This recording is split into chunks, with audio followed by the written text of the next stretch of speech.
to this Wait of Fire video. We are back again. Well, 3 unfamiliar faces because we don't appear on the channel very often at all. You may have seen us here and there, but compared to Andy's mug, which is all over the place, we hardly ever get on.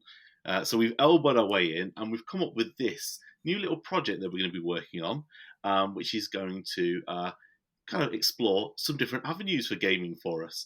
So I'm Hal, if you've not come across me before. Hello. And we've also got... I'm Nick. Sorry, Hal, I'm just going to jump in over you there. Yeah, no, that's great. Hi, I'm Nick. You might know my voice from the podcast. And now you can see this is my face. Well, you might not be able to see it. Depends if this works. Have you done a couple if this doesn't work... reports? Yeah, I've done a couple of Vanguard reports. Not for a long time now. Thank you, lockdown. Yeah, exactly. Yeah, we're all you'll have seen me playing Andy on Vanguard. Yeah, and who else have we got? Yeah, our third member of the gang. Yeah, I'm Rich. I've appeared on a couple of Dead Zone battle reports. Normally getting trounced by Andy's Veerman. You have to help him, tweak his rules so he can win. Because otherwise, it's just too easy to beat him. But I've been in lingering around Altrincham Gaming Club for a little while, causing trouble. Smashing the Dead Zone scene. and smashing the painting as well. Every time I see something you've produced, it makes me weep a little bit more, Rich, because your painting is just coming on in leaps and bounds. And we all know Nick's a phenomenal painter, so you'll get to see my meagre efforts when we... my arm will be the one at the back. Things I have to try and keep up with you, Hal. So. Yeah, exactly. Yeah, like we kind of got the full spectrum. Like Hal gets his job done and gets it done quick. Rich paints really lovely minis in a decent time frame, and I take the whole world of time I can paint a mini and get quite good results sometimes. But they do look like photographs, Nick. So they are lovely. Well, there's the other problem. Trying to photograph minis is impossible. Oh, I've given up on that. Outside with my phone. Click. That's what I've resorted to now. We'll go with nature's light. So, on with the project itself then. You might have guessed from the title. I'm assuming we're going to put some clever title on this. We might have guessed from the title that us three, are going to try something new. Something a little bit dangerous territory for us, really, because we're going to venture into the dark, murky world of Games Workshop and look at some 40k. So these are 3 newbies coming to 40k. So that's a bit of a shock. We just thought it'd be something nice to try. Games Workshop, legendary manufacturer of high-quality minis that we all love. So why not try and jump back into the most complicated sci-fi game on the market? Well, second most complicated sci-fi game on the market, maybe. Richard introduced me to Infinity that was, let's just face it, beyond me. So... Yeah, fair to say that Infinity is... We had fun. It was fun. It was just non-sustainable for me, so... should we say. I've played one game of Infinity at the club. Ian took me through it and had a game. I really enjoyed it, and I would like to play it. But yeah, it is a little bit like wading through treacle, getting through the rules, isn't it? I can't put my finger on what I didn't like about Infinity, but I loved the minis, I liked the aesthetic, I even liked the way the game flowed and things like that. I can't put my finger on it, but I fell out of love with it, I think. Infinity's a bit of you have to play it together. It's less, because you have to facilitate it, because it's so complicated, I found you. You have to work together to get it done, and there's got to be a bit of give and take. If you try and wargame it to death to win, it takes hours because you're trying to slice pies on angles, and what you want is a bit more of a flow and get into the cinematics behind it, and you have to have a bit of a social contract with who you're playing. Really. It's not as easy to pick up. Maybe that's it. I'm not very mathematically minded, so possibly that's where I'm going wrong. That geography background there, Hal? I'm a historian. They make me do geography. Those two things go hand in hand at school, don't they? Oh, they're exactly the same if you listen to our management, but that's by the by. Okay, so what we thought we'd do is just have a little introduction video and think about where we're coming from, because we're all coming from slightly different standpoints with 40k. So I threw together a few questions that we're going to just kind of round table a little bit and discuss and think about where we stand with 40k as it is at the minute, which is in its 9th edition, which is amazing in itself, I think, isn't it? That a game is so long lasting and still got kind of a very, very impressive fan base and is going from strength to strength if you look at the production that they're doing in lockdown even. So we thought we'd start with a little bit of background. Where do you fit in? What's your background with 40k? What do you know about it? What do you like about it? So yeah, a bit of background. I'll start with me, shall I? Because I picked up a White Dwarf age 10. Late 80s. I think it was, I'll splice a picture in. I think it was the one that had Space Hulk in, and it had, I think, Space Marine, the epic game, had just launched. So it was quite an exciting time to come in. It was very glossy, lots of Marines, things like that. So, I quite bought into that aesthetic of the 40k universe, the Rogue Trader universe. I really quite enjoyed collecting the kind of like very sporadic way. I had a bit of Eldar and a bit of Dark Angels and a bit of Ultramarines and just whatever couple of minis I quite fancied in my teen years. The last proper game of 40k I played was in the early 2000s when the Cities of Death book was out. So they just launched this with the stratagems would just come out and things like that, so you could kind of like win by not killing. You could win by doing missions within the game. So that was again quite interesting. But that was the kind of last time. I think that was 2006 was the last time I actually threw dice in 40k in anger. So, what about you, Nick? Where do you stand on that? Actually, very similar to you. So I remember there was one newsagent in our town where I grew up that stocked White Dwarf, and me and my friend used to go there after school, like all too often. Used to trudge uptown, go in and flick through the thing, and look, isn't it cool? Until one of us finally, bought one. And then I was given Hero Quest, I think, for my birthday that year. This was late 80s. And then soon after that, my friend was given Space Crusade. Space Crusade as well, yeah. Yeah, so it was basically the 40k version of Hero Quest. So we started playing that. Then we discovered that there was a Games Workshop shop in Cambridge. So we went there and started playing 40k on first edition. I remember flicking through the rulebook. I had the paperback rulebook, big thick tome thing for me in the late 80s. I was 12 years old, and sort of 11, 12. I was around that time. And yeah, I played a few games of it then, and yeah, similar to you, I had a bit of everything. I remember painting Ultramarines for a bit. I remember playing Dark Angels. So I probably had like 3 Ultramarine Marines painted and 1 Dark Angel painted. Then I moved on to Eldar. That sounds very similar to me. Very throwing things into Space Crusade, painting things up, yeah. throwing into Space Crusade, that sort of thing. Yeah. And then latterly Space Hulk. But yeah, I stopped quite quickly playing 40k because I just couldn't get a full force painted, and you weren't allowed to play in Games Workshop without a painted force. So we moved on to Blood Bowl and Man of War. Man of War was our big game throughout our teens, or for the last couple of years of sort of playing hobby when the first time around. And yeah, I remember second edition coming out. I remember the box set second edition, but I don't think I ever played a game of second edition. I think we'd stopped playing 40k by that point. Was that the one with the monoclose Gretchen? Yeah, I just remember the box. Yeah. I remember the box. Yeah. I remember the cover of the box. I remember my mate having the box. Yeah, was it Blood Angels against Orcs or something like that? I don't know. Possibly. Yeah. What about you, Rich? So. Where did you fall down here? back in my early teens, I remember walking around the Lakeside shopping centre in Essex as a kid with my dad. We was used to the Games Workshop was outside the food court, so whenever you go past that, go and have a look. Eventually, he bought me some bits. I think about 2 or 3 of us at school played it. Initially, very much just sort of bookhammer, so boxes and books at home around on the carpet.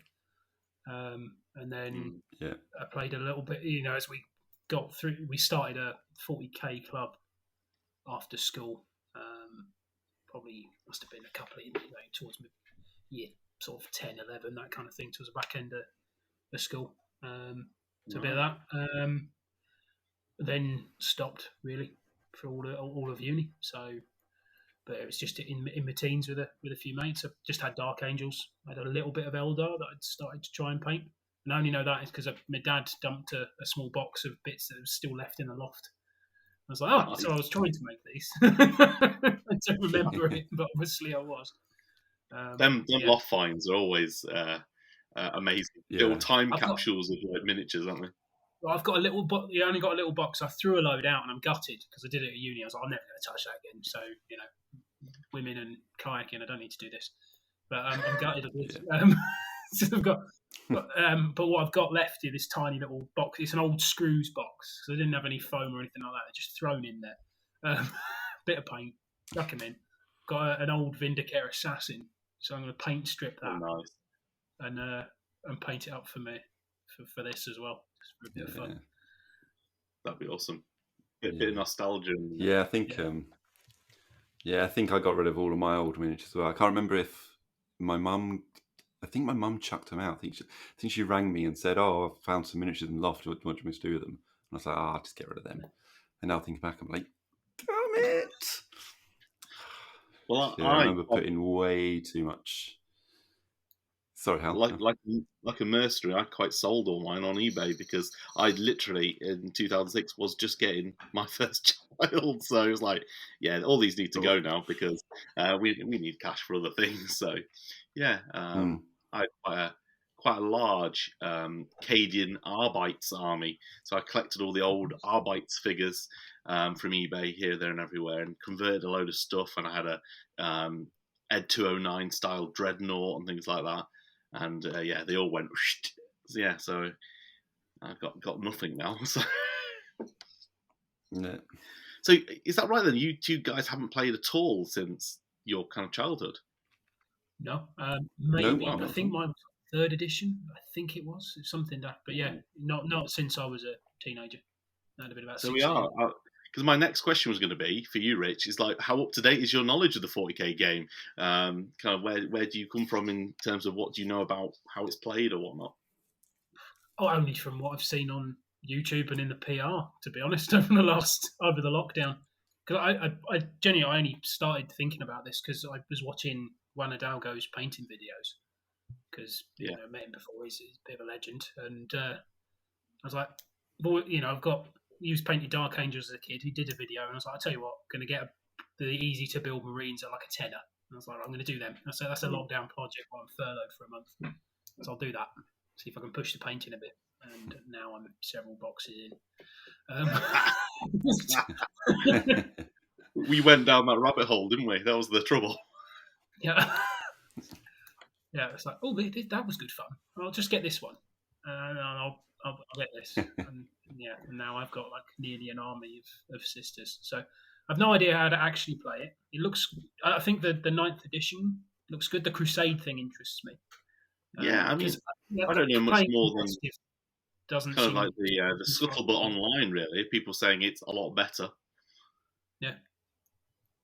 Yeah. The 8th edition got a lot of stick, didn't it? Yeah, I think it really did. I think the kind of rules bloat was the big complaint that I seem to hear a lot. Just you need 4 or 5 books to play, sort of thing. So I'd be interested to see. I downloaded an app today for £2. So that seemed to have quite a lot of information in. So we'll see how we get on with that.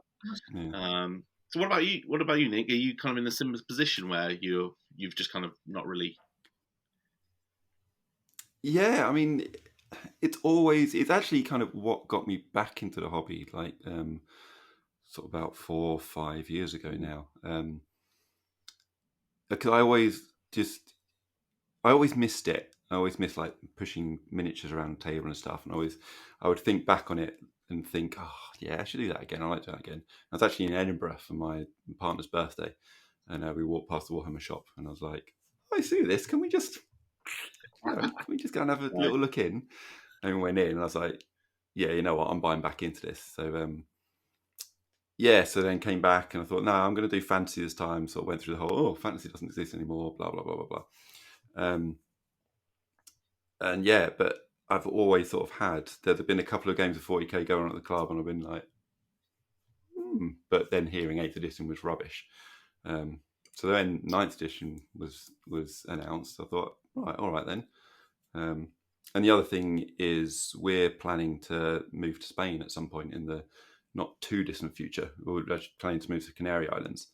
So I want to start playing a game that's got a bit more of a wider sort of fan base. It's more likely to be played on a small island, so I can continue hobbying when I get there, rather than sort of, hopefully I'll try and be able to introduce the Mantic games and Vanguard and possibly Kings of War if I go back to Kings of War. Might be able to introduce it to the games in there, but I need an Armada, of course. But I need a game to have an in. I need to be able to have a common game that I can turn up at a club there and try and play, So I thought, hey, this is a good opportunity to get back into 40k. And, Space Marine aesthetic is just, they got that right. No one can argue that Space Marines look brilliant. The new ones, they look brilliant. So yeah, exactly. Yeah. And the amount of lore around it as well. So I started reading Horus Heresy as well, and that's so good. And just the amount of lore, the amount of interconnected histories and stuff, and like how they've progressed it since obviously it was 1st edition when I played. So it was, this is kind of cool. There's something about an emperor, and now it's all been fleshed out. Yeah. It's, I think they did a superb job with those for the first 3 Horus Heresy books. Because I'd been out of 40k for a long time, and I came back to that at the same time I came back to Gregor Eisenhorn and his trilogy, the Inquisitor stuff. So I kind of found both those at kind of a similar time, and then have gone on since and looked at all the Gaunt's Goats stuff as well. Ghosts. Very different story. But yeah, I think the Black Library stuff is, for someone like me, is a really good selling point for their games, because like you say, they're just weaving everything together really nicely. Yeah. So let's think about what type of armies we'd like to play before we reveal which armies we've picked. What style do you sort of go for, Nick? What sort of style do you go for normally in an army? I quite like shootiness, ranged attacks. Particularly, I've been playing fantasy for a while now, and a lot of it is melee. In 40k and sci-fi, I'm going to go big guns and shooting and tanks, hopefully. Yeah, sort of. I'm worried already. I did. Yeah. I like the aesthetic of a tank or a troop transport rolling up the battlefield and a load of troops piling out the back, and and Games Workshop does make some really satisfying vehicles as well. No matter what faction you picked, there's some really nice bits of kit there, isn't there? Definitely. Yeah, exactly. What about your style? Expensive, but they're there. No matter what I do, I always end up with a bit of like a generalist sort of combined arms thing. I always set with something mediocre. Like the factions, there's a bit of everything, but nothing really well. Yeah. So you're sort of fighting uphill before you start. It's just I quite like a bit of everything on the table. There's a bit of a you've got your combat units in front, you've got a bit of support behind it. I quite like in the rule book, they've got the different like patrol and battalion structures that you can get your different sort of support types. Quite like that, and a bit of a reason So behind. you're ahead of me there, because I've not even looked at that sort of level of detail of. But yeah, it's quite good, and it sort of you get a sort of fluffy feel to it as well. So yeah, I'll always I had Dark Angels as a kid, and it's always a few fast bikes, your main sort of line of troops, and then a couple of your Terminators down, some a bit heavier down the sides, so it's a little bit of everything. Right. Well, it will come as no surprise to you guys, because I always take the same sort of army, the ridiculous glass cannon army that flight just charge as fast as possible up the battlefield and get in people's faces, and I'll be doing that again because I really like that style of gameplay. So I think I look back through some of my armies I played when I played Flames of War. I played airborne infantry, which were elite, small, get up the battlefield as quick as possible. When I played Kings of War, I've taken vanguarding trees that start halfway up the battlefield. When I played Infinity, I had loads of drop troopers that started like in the enemy deployment zones. When I played Dead Zone, I like the Kalishi who'd run forward and slice people up. So yeah, the classic glass cannon of they're either going to get shot to pieces or they're going to get in people's faces and murder death everyone they see. So that is my style, and it often doesn't work. But when it does work, but it's fun while you're doing it. I am the most obnoxious, like when that actually does work. So yeah, so I'll be doing that again. So we'll have shooting stabby and something in the middle. Yes. So with that in mind, I think we can probably reveal our armies now. So we'll start with you, Richard. What did you pitch for in the end? So I'm going for some antagonists, because I'm going to paint up some Chaos Space Marines. I have a box. I'm going to do the Word Bearers, so the evil types. Buddies. Yeah. I've always done baddies. I was like Forces in Dead Zone and all this. I need to be the baddies. So a couple of demons. Like it. Yeah. What about you, Nick? Yeah. What are you on? Unsurprisingly, since the Space Marines have been my draw back into it, I've got myself a box of Intercessors, and I'm going Blood Angels, which I'm sure all the seasoned 40k people that might be watching or listening will be going, but I thought you wanted shooty, because I think Blood Angels are supposed to be the close combat faction Space Marine. Yeah. But I can still use range stuff in there. I think the good thing about Space Marines is whatever you want to do, there's an option to do it. I like the aesthetic of Space Marines. They're fun to paint. I want a fun painting project. So I've gone Blood Angels. And when you talk about the tanks as well, the Space Marines have got some absolute classics there as well, haven't they? So you're really ticking all the boxes with the heavy support. Not to forget them chunky dreadnoughts, Land Raiders and Rhinos and like Terminators, and I'm excited to get back into this. I'm kidding again. What have I done? So I was torn between two. I was torn between either the Tyranids, but in the end, I fell down on the Drukhari, which are the Dark Eldar. The classic glass cannon, very, very agile, can be quite shooty. Can be very, very fighty, but they're just going to melt away under firepower, I think. So hopefully I'm going to take some transports to kind of bolster my... and that was the only thing I really didn't like about the aesthetic of the army. I looked at the Dark Eldar, especially some of the newer models, of like, I can get on board with this quite easily. It does fit a lot of the stuff I like, apart from the transports, which look a bit weird. So I think I'm going to enjoy doing some conversions there and kind of chop and change some of the vehicles around and make them look a little bit different, but still hopefully keeping that same evil Eldar kind of vibe to them. So lots of chains and like corpses attached to them. So I kind of in my mind think about from the Firefly universe, the Reavers, these flesh-eating monsters sending these rusty hulks and just rip everyone apart. I quite like that aesthetic to them. So nice.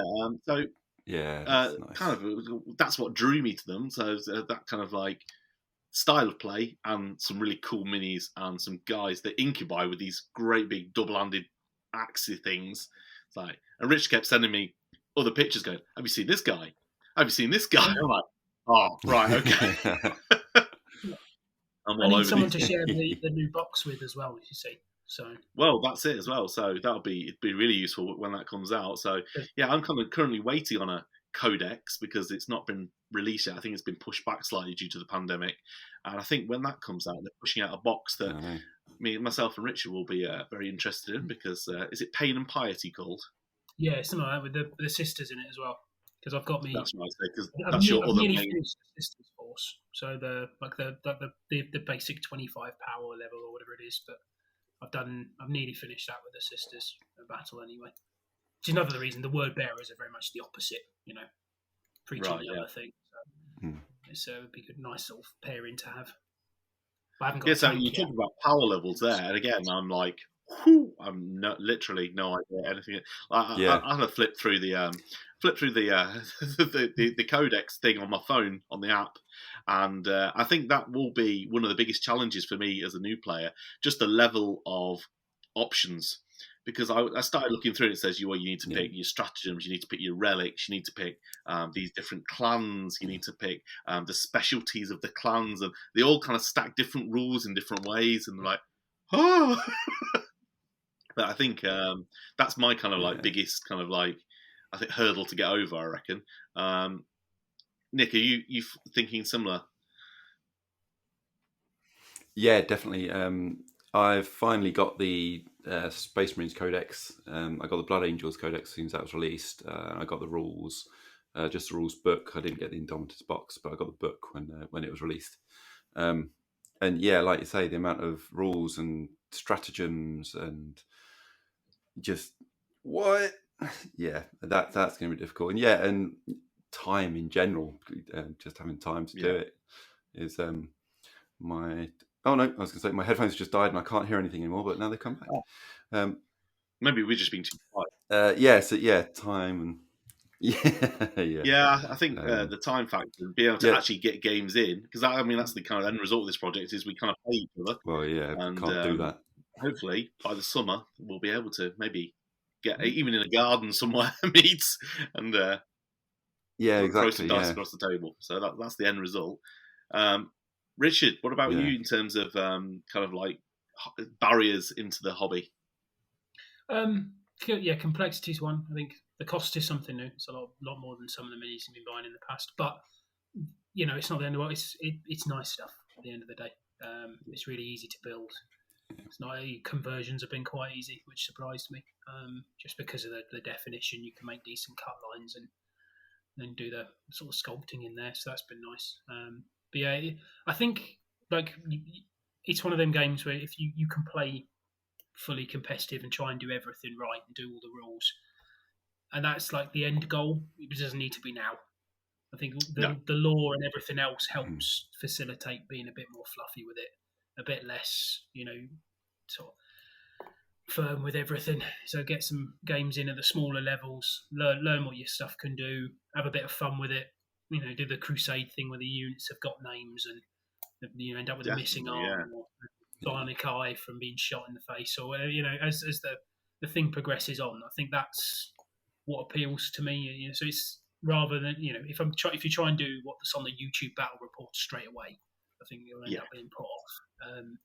They're fun to watch now, but I think that we'll just be feeding it in with little groups. There's a couple of guys down in Glossop, not far from here, that would want to do similar. So they've painted up small forces. Let's just do small games to start with. Plenty of terrain on the table, pushing figures around, and that kind of sort of play it a bit differently. And you can get into a formal setup later and then how to do it all right. And I think picked up a card deck called like Open War, which is meant to be a bit more loose than the points and the match play, which has got like different deployments in it and twists to the scenario, and and your objectives are a bit more a bit more random. So that looks quite. A couple of the guys have tried that on the tabletop simulator from the local club here, and that seems quite fun. So yeah, anytime you can bring like a narrative into a game is a winner for me. The last thing I think you guys are the same. The last thing you want to do is just set up two armies and just punch each other for no good reason, really. So the more kind of narrative, fluffy style games we can put together, the better, as far as I'm concerned. So something like that sounds fantastic. At least they're addressing, that option. Because it never used to be, back in the day, it used to be 2 armies set up and have a battle, and that was kind of it. So so maybe they are addressing some of the concerns that maybe I have going into this, and that's quite. You actually neatly quite segued into our last section, which is what are you looking forward to most out of this project? So I'll let you take that up, Richard, since you were kind of like on a good flow there. So what are you most looking forward to? The painting, probably, that's been what's led me into this. I have to say, Juan's videos, I've been following along them. I did a Dark Angel to start with. I've done the Yandan Eldar, the blue and yellow ones. I just picked up a model because it looked good. Painted that was good. I've done my sisters, so I've done a small force of them, and that was quite good because it got me doing different sort of flesh tones that I've not done before. Got me doing different textures of black, which that was a couple of months. Slightly different shades, but it's nice, and they're nice models to spend the time on. So painting for me has sort of been the lead in, and I'm quite looking forward to the more narrative play. So bit of fluff and story to it, the random objectives, bit of a story to it, because it's not. I don't think it doesn't read as a. The game balance changes all the time with the releases, so I don't think it's not a game where in Dead Zone where I can. You can play Dead Zone very competitively because you feel like you've got an even chance with pretty much any force you're facing on the field. Whereas I think I'm more into the narrative element of the 40k. So that's going to be more my narrative game. So I'll have others for playing and trying to win and trying to learn it in more depth. This is looking forward to a bit of fun, a bit of a giggle over some beers and the sunshine. That sounds awesome. Yeah, I think we can all get behind that, definitely. What about you, Nick? What are you most looking forward to? So like I was saying earlier about I haven't played a sci-fi game apart from the one intro game of Infinity. I haven't played a sci-fi game since I last played 40k, which was early 90s. 30 years since I last played a sci-fi tabletop game. So I'm quite looking forward to playing like I say, a narrative game that we're not going to take too seriously. It's just going to be, for now, it's going to be us three. Just like you say, we'll get together, have some beers, probably sit out in the garden, and have a little game, swap sides. Someone else have a little game, and just have a little bit of fun. And like the same as you, Rich, the hobby side of it. I've got an aesthetic in my mind that I want for my Blood Angels, and I want to do them sort of quite weathered, as if they've been on a campaign for a while. I like that. Lots and of I'm really looking forward to digging into that. Into the armour. Yeah, exactly. Yeah, chipping and scratches, and do you know Travarian on YouTube? YouTuber called Travarian. He's won Golden Demon Awards and stuff. He's really good painter. He's actually a really good sculptor as well. But he did a video not long ago on weathering Space Marines, and they look so good when they're weathered. I'm like, I'm doing that. I'm going to do that. And I've been putting these intercessors together, and the models are so nice to put together. They clip together, and they're just such a joy. And I think they're a joy to paint as well. I think some of them all the videos we've been used to, we've kind of had a bit of a fight with to get them together sometimes. I know Infinity drove me crazy. Like getting Infinity the models are tiny. Yeah. The space. These are just simple plastic models. They really were. Sort of, and it's easy to see where your shadows need to go. Where you're highlighting. Yeah, exactly. It's just going to be fun to paint. And that's it. Like the other games that I've been playing since I've been back in the hobby, like Kings of War and Vanguard, I sort of play them at a competitive setting. I wouldn't say a competitive level because I'm not very competitive, but in a competitive setting, you go to a tournament day, and I love that aspect of that. But I don't think I'd enjoy that for 40k. I think I'm not going to bother going to tournaments or conventions or anything for 40k. That I just want mates and beers, maybe put the barbecue on, and fancy a game and just have a bit of fun. Yeah. It all sounds Yeah, great, that's this, what I'm doesn't looking it? forward to. I'm the How about opposite. you, Hal? I'm not looking forward to painting. Yeah. I hate painting. Painting is a chore for me. I literally have to force myself to do it and get through it in any way I can possible. So I'm looking forward to having a nice built force that looks good. I'm looking forward to kind of the lore that goes and learning a lot more, because I don't know anything about the Drakari. I've just picked up one of the Black Library books to kind of called Path of the Dark Eldar to try and get into that lore a little bit. So I'm really looking forward to finding out about that side of the lore that I have zero knowledge of, which is pretty exciting. And I quite like doing some nifty conversions as well. So I'm quite looking forward to getting the razor saw out and chopping up kits and squishing vehicles together and stuff. So yeah, that's where I'm coming from. So the modelling side of things rather than the painting side of things. A lot of mine's going to be rusty. Should we just say that? There's going to be a lot of rust. Yeah. Well, Yeah. I think that ties it up quite neatly for the end of our first little session, just debating where we are with this. Thanks very much, guys. And we will be doing this project over the next few months, so you can follow along, and we'll be releasing regular videos with updates. I think the guys are maybe going to put some painting videos together, possibly. We're going to hopefully eventually get to some games that we're going to be able to show you. But while we can't, we'll just talk about what we've been doing and show off their lovely painted models. And yours, Hal. I have faith in you. It's all about the lighting. Yeah. Yeah. Right. Well, thanks very much, chaps. I will round up there. If you've enjoyed this, please feel free to like and share it with your friends and subscribe to the channel. Take care. I'll say bye. Yeah. Bye. And obviously, as well, I would just like to add to that. If you've got any tips for us, leave a comment and let us know what are we missing. Is any of us making a huge mistake with the faction we've chosen? Should I not be doing Mother Angels?